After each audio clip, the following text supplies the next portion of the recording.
শুরু করিতেছি মহান আল্লাহর নামে, যিনি পরম করুণাময় এবং অত্যন্ত দয়ালু। পুকুর করতে গিয়ে পুকুর চুরি, এইটাও একটা পর্যটন হইতে পারে। আজকে আপনাদেরকে একটা জিনিস দেখাইতে চাই। আমার নিজের এলাকায়, যে এলাকার এমপি আমি, এই এলাকায় পর্যটনের নামে এইরকম একটা সুন্দর জায়গার মধ্যে এইখানে একটা পুকুর ছিল। এই পুকুরটা বানানো হয়েছে আবার, এবং এটার জন্য সরকার থেকে নিয়ে নেওয়া হয়েছে ৮০ লক্ষ টাকা। যত নিউজের মধ্যে আমি যেটা দেখলাম, নিউজের ওই সময়ের নিউজ কালের কণ্ঠতে হয়েছিল, দেখলাম এই ১ কোটি টাকা বরাদ্দ হয়েছিল। এই পুকুরটা যে পুকুর ছিল, এই পুকুরটা খনন করতেই ৮০ লক্ষ টাকা নেওয়া হয়ে গেছে। এরপরে পুকুরের জায়গায় পুকুর, পর্যটনের জায়গায় পর্যটন, কোনো প্ল্যান নাই, কিচ্ছু নাই। এই হচ্ছে কি আমার আগে যারা এই নেতৃত্ব দিয়ে গেছেন তাদের একটা সামান্য সাক্ষী আমি আপনাদের সামনে তুলে ধরতে চাই। যেটারে আমি পর্যটন নগরী বানাইতে চাই, আইসা আমি দেখলাম যে পর্যটনের কি অবস্থা হয়েছে। কি কারণে এই আমার এলাকার এত বেশি মানুষ আমারে ভোট দিয়েছেন, কি কারণে মানুষ এরকম একজন রানিং মন্ত্রী রেখে তারে ভোট দেয় নাই, এটার একটা জ্বলজ্বন্ত উদাহরণ আপনাদেরকে দেখাইতে চাই। এইটা করতে গিয়া ১ কোটি টাকা শেষ, পুকুরের কোনো কাজও নাই, কিচ্ছু নাই। পুকুরে ৭ বছর ধরে এইভাবেই পড়ে আছে পানি, অথচ এটা পুকুরই ছিল। এটার ৮০ লাখ টাকা খরচ করা হয়েছে।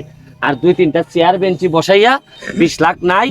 রাষ্ট্রের সরকারের ১ কোটি টাকা এখানে শেষ, অথচ উন্নয়ন বলতে কিচ্ছুই হয় নাই। এখানে যিনি মেম্বার সাহেব, স্থানীয় মেম্বার সাহেব, আপনি কি তার শুনছেন একটু চান? যেটা আমার বাড়িও হয়, জন্মগত হয়। পুকুরটা যেটা কোথাও হয়েছে, এটা আগে পুকুরের লাগা নাছিল, আগেই পুকুরের মতো ছিল। ওই যে মিনা জায়গা আছিল, যেটা সামান্য একটু খনন করছে, আর ওখানে কটা চেয়ার বিল্ডিং ফেলাইছে, আর একটা ওয়াশ ব্লক করছে পর্যন্ত ফালাইয়া শেষ।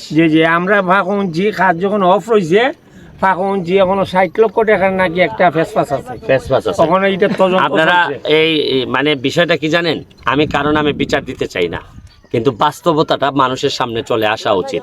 এবং আমার এলাকায় যতদিন আমি এমপি থাকবো, প্রতিটা কাজ এইভাবে আমি চাই একদম ক্যামেরার সামনে হোক, সবাই যেন আমাকে চ্যালেঞ্জ করতে পারে। আজকে আগের আমলে যদি সাংবাদিকরা বা অন্যরা যদি চ্যালেঞ্জ করতো, তাইলে হয়তো এতটুকু গুনাহ করা সম্ভব হইতো না।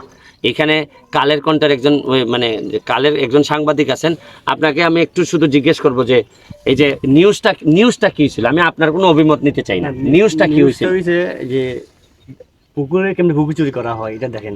পুকুরের কিভাবে পুকুর চুরি করা হয় এটা দেখেন। আর ওই আপনার ৮০ লাখ টাকা কিভাবে একটা পুকুর খনন কাজে ব্যয় হয়, এটা প্রশাসন কেন দেখলো না। এই বিষয়টা ছিল। পরে তদন্ত কমিটি হয়েছে, আজ অব্দি কোনো রিপোর্ট আমরা পাইনি। তদন্ত রিপোর্ট কমিটি হয়েছে, কিন্তু তদন্ত কমিটির রিপোর্ট আনার জন্য আরেকটা দরকার হলে প্রয়োজনে আরেকটা দেখা যায় যে রিট করা লাগে। এই হচ্ছে গিয়ে আমার বাংলাদেশ। আশা করি যতদিন বেঁচে আছি এইগুলা আপনাদের সামনে তুলে ধরবো, এবং আমাকেও যেন মানুষ পরবর্তী প্রজন্ম চ্যালেঞ্জ করতে পারে, এই জন্য এদের ব্যবস্থাও রেখে যাব। আজকের মতো বিদায় নিচ্ছি। আর একটু এই স্পটটা আমি এত সুন্দর বানাবো, আপনারা ২ বছরের মধ্যে দেখবেন যে এইটারে আমি কি বানাই, এবং এইখানের ইনকাম দিয়ে এই এলাকার মানুষ চলবে। আমি ধন্যবাদ জানাচ্ছি এবং বলতেছি যে আপনারা জায়গাটা দেখেন এবং আসবেন এখানে ঘুরতে।